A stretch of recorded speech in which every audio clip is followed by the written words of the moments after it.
Hi, this is the Galaxy Tab A9 and I'll show you how to unmute ringtone volume on this device.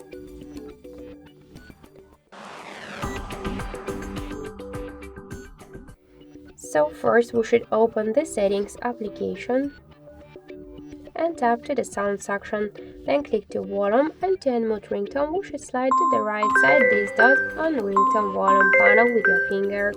Also you can make it with the help of the volume buttons just by press to the up volume button by this way. Let's one more time go back to the ringtone, let's mute it, and to unmute just press to the up volume button. So that's it, thank you for watching, and if you like this video leave thumbs up and subscribe.